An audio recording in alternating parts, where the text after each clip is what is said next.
Now that you have created your player profile, it's time to create your character. So for this walkthrough, we're going to create a basic human, specifically a commoner instead of a kinfolk.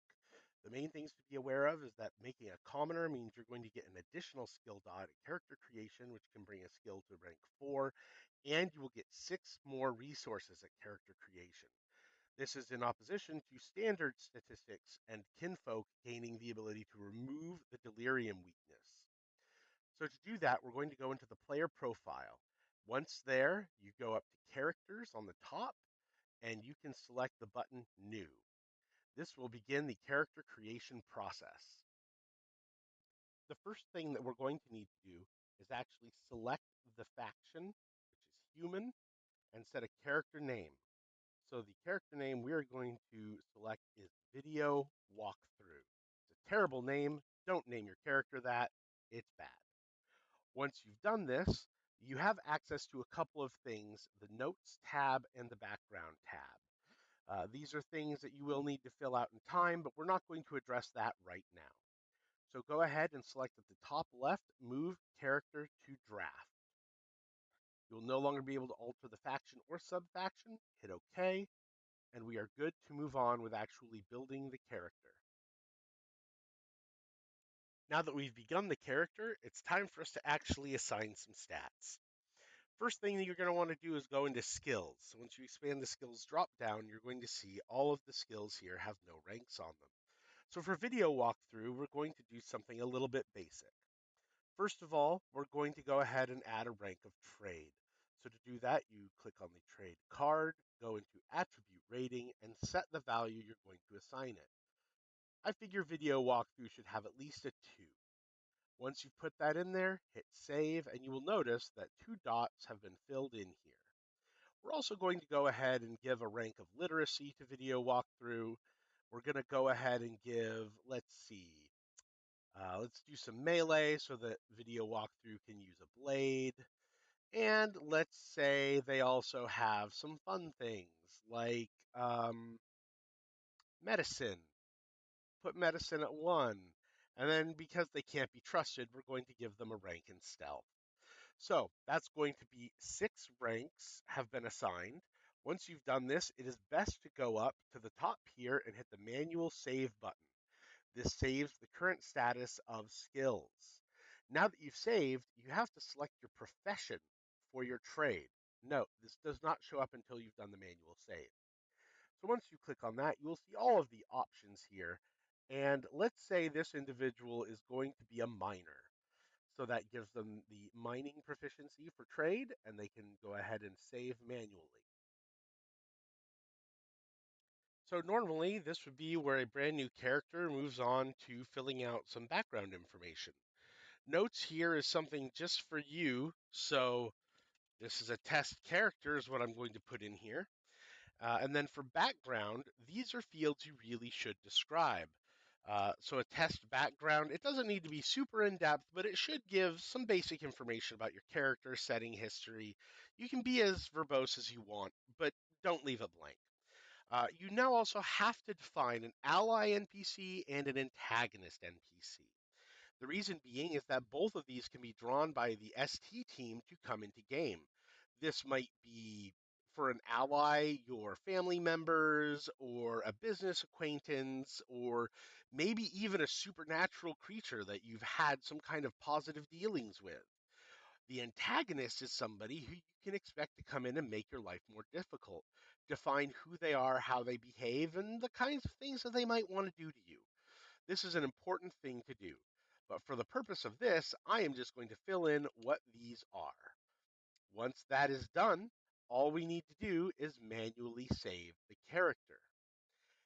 That leads us to a very specific point here, which is that now we've done all of the starting things for a character. So we come up to the top left-hand corner where it says Submit Character and click that button. This will end character creation. Now, if you have things like XP or Kismet to spend, you would be able to spend them before submitting the character, but that's not the scope of this video. So we're going to go ahead and end character creation. This will send the character to ST to be submitted and approved.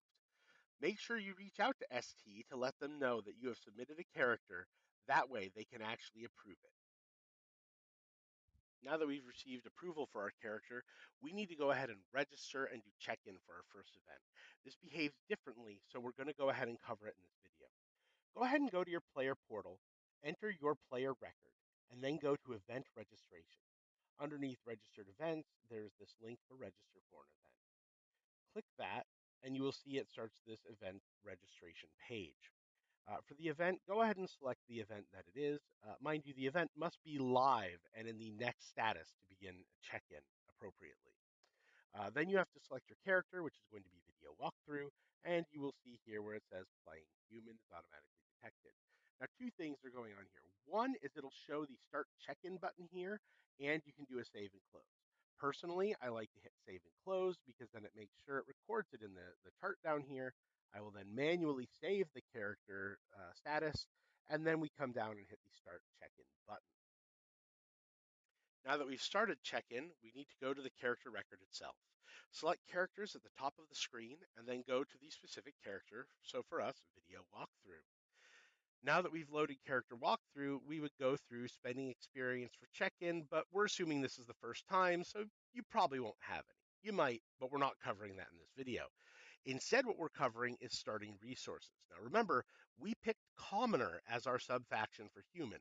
That means one of the things we get is extra starting resources. So remember, if you're making anything else, your starting resources will be specifically lower than you see on the screen right now. Now, another thing to take note of is that we have here the cost values for creating the different items out of your starting resources.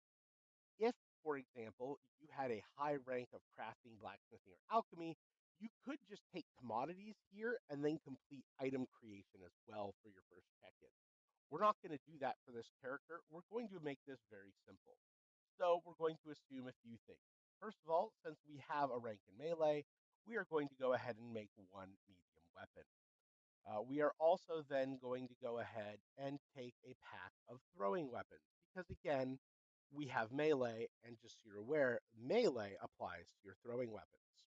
We're also going to go ahead and take a set of rigid armor because that seems like something this character might want. And because they're a miner and we would like them to start out with additional resources to trade, we're going to go ahead and put 7 iron down for commodities. This means they'll come in with a large amount of iron. Once this is all done, you will notice that resources remaining has changed to a button that says submit starting equipment. Once we are ready, go ahead and select that button. You will see that the page has changed, and now we have here this tags requested ready. And this is going to tell us all of the things we should be getting at check-in. You'll note that it has also added 3 Pfennig, as all starting characters receive 3 Pfennig. Now there is one more step we're going to have to do, and it's underneath our skills. So once we go up there, we can see that our profession miner is ready to go, and we have not yet produced commodities. We need to come up and select that button. And what that will do is it will tell us how this works. Now, read this pop-up, this confirmation. It applies if you have specific merits. Go ahead and hit OK because we do not have any merits. And now you will see has produced using trade is in this checked status. Also, if you want to be sure, you can scroll down and notice you see here that iron has 2 entries, one at 7 and one at 4. This 4 is what we got from our 2 ranks of trade. Just to be aware, the amount that you actually get will always be at least the rank of the skill.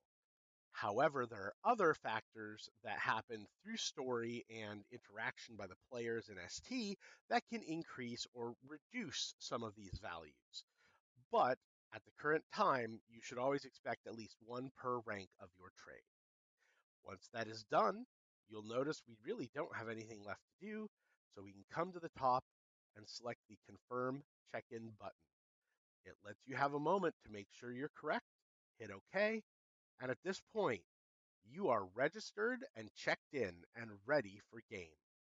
When you arrive at game, all you'll need to do is once check-in opens, go to check-in and give your name to the individuals running check-in, and they will hand you an envelope that has all of your tags and coins in it. And then all you will need to do is head over to the tagging table and tag your appropriate props. Of course, after your weapons meet the safety inspection. Thank you very much. We'll see you at game.